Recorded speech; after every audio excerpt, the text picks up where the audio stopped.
Welcome, everyone, and thank you for joining us for Delta Team Care's webinar on improving the quality of our sleep. Sleep is very important for our health. We spend about a third of our lives asleep, so it's not just something that we use to fill our time when we have nothing better to do. It really is a required activity for our health and not an option. Even though the precise functions of sleep remain a mystery, sleep is very important for normal motor and cognitive function. While we're sleeping, our brain goes to work and consolidates the day's learning into memory. Sleep also contributes to a healthy immune system, and it also plays a huge role in regulating and balancing our appetite. How much should we be sleeping? The hours of sleep are going to vary depending on the person, but on average, an adult should be sleeping between 7 and 9 hours every night. If you find yourself sleeping longer on the weekends, that could be a sign that you're not getting enough sleep during the week. Unfortunately, there's no catching up on sleep that we lose during the week on the weekends. If you notice yourself taking regular naps, that also might be a sign that you're not getting enough sleep. Occasional naps are okay, but it's good to try to limit them to 10 to 30 minutes at a time. Both the quantity and the quality of our sleep are equally important for a rested night's sleep and our health. Most people we find, though, are sleeping less than 6 hours a night.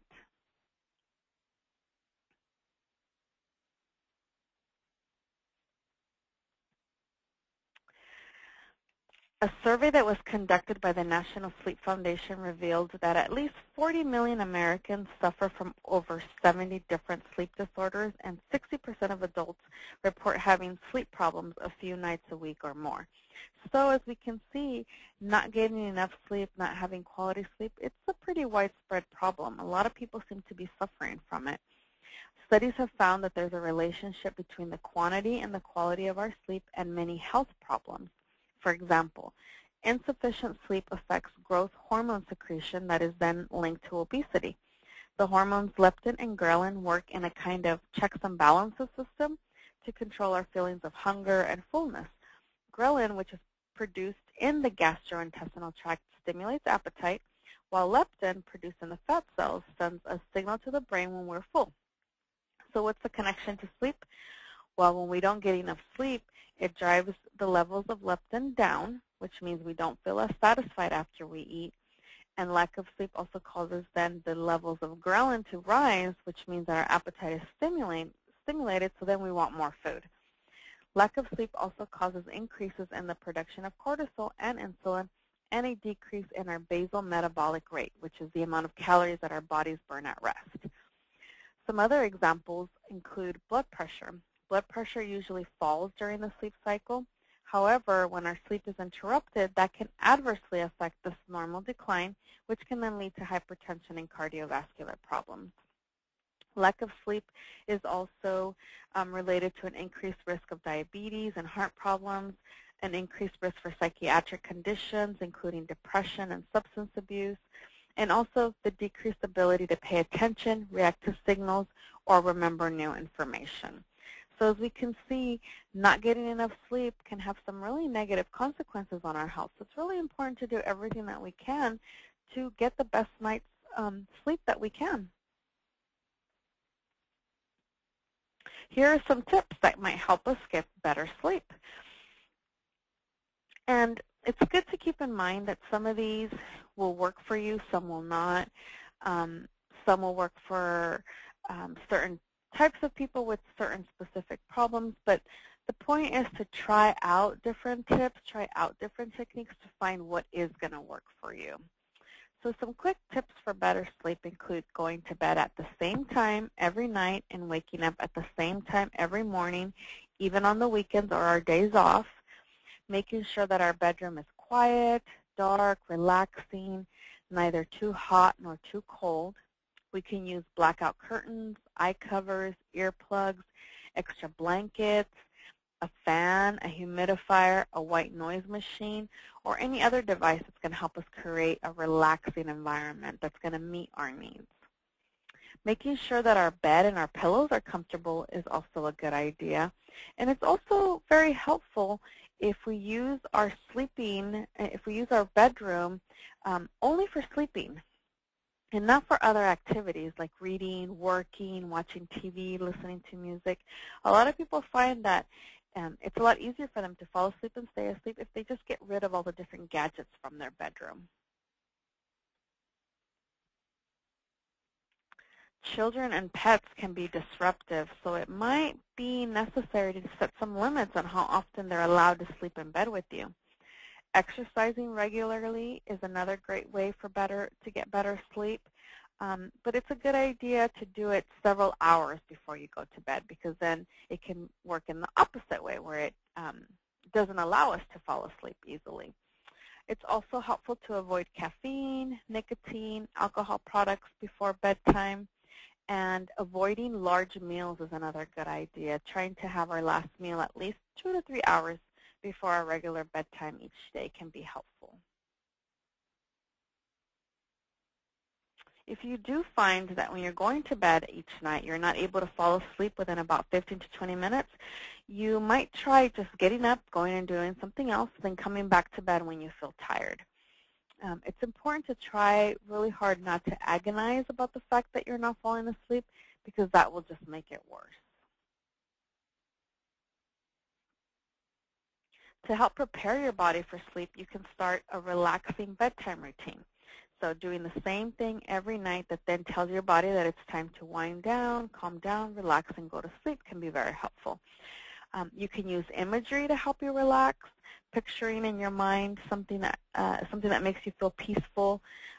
It's also helpful to work to clear your mind so that you're not thinking about the day, replaying what happened during the day, thinking about how things could have gone differently, or thinking about your to-do list, or thinking about other things that cause you stress or make you feel anxious. It's good to try to just clear your mind of all of those things so that you can relax and go to sleep.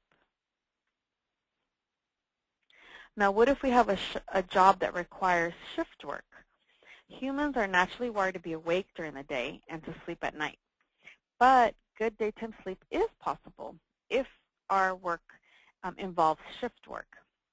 These are some tips, similar to previous tips: avoiding stimulants like caffeine, nicotine, alcohol before bedtime, creating that restful, calming, peaceful environment, taking a short nap before the shift might work, sticking to a routine can be helpful, eating well, exercising can also help us fall asleep and stay asleep, even during the daytime.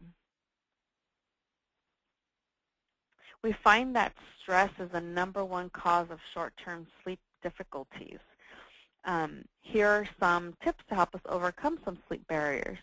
If we're finding ourselves too stressed to sleep, it could be helpful to make a list of everything that you need to do and then give yourself permission to relax and go to sleep. If you find that you're waking up in the middle of the night worried, it might be helpful to keep a journal by our nightstand so that we can write down our thoughts and then go back to sleep. It's really important. If stress is what's causing us to have problems with our sleep, it's very important that we find out the causes, the underlying causes of our stress, and address them so that then we can hopefully decrease the problems that it is affecting, that it is causing in our sleep. Some things that can help are self-help techniques. Sometimes it might be necessary to seek outside help from our doctor, from our employee assistance program, or a counselor, and that's okay.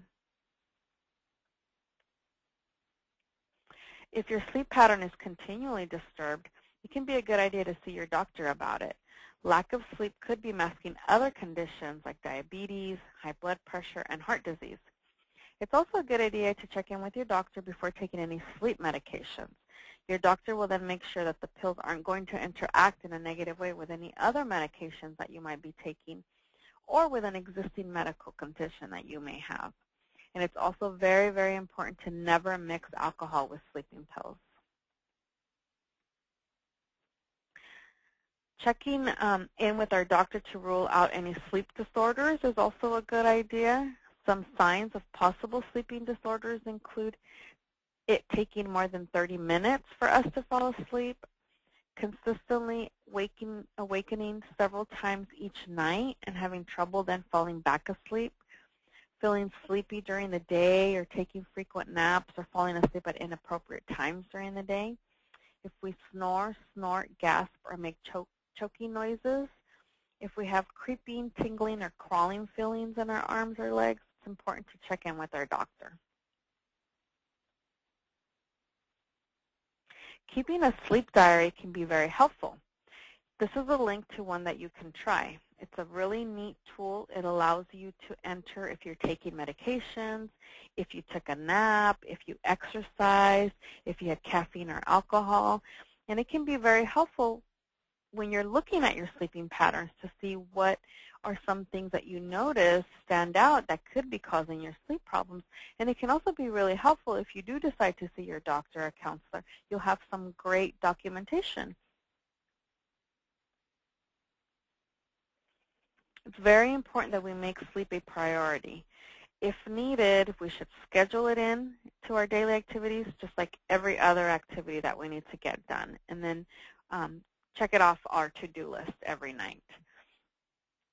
Don't make sleep the thing that you do only after everything else is done. Stop doing other things so that you get the sleep that you need. Here are some resources that you can check out for more information on ways to improve the quantity and the quality of your sleep.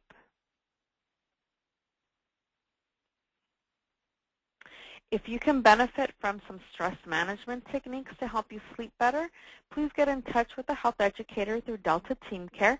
Here is our contact information. A health educator can help you take a look at your sleeping patterns to see if stress is what's causing them, and if it is, to take a look at those things that are causing you to feel a lot of stress and anxiety, and put together a self-help plan to help you with that.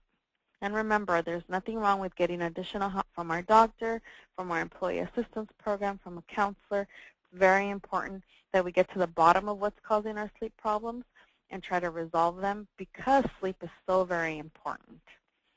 Thank you all for joining us. I hope you enjoyed the information, and I wish you all a restful night's sleep tonight. Have a great day.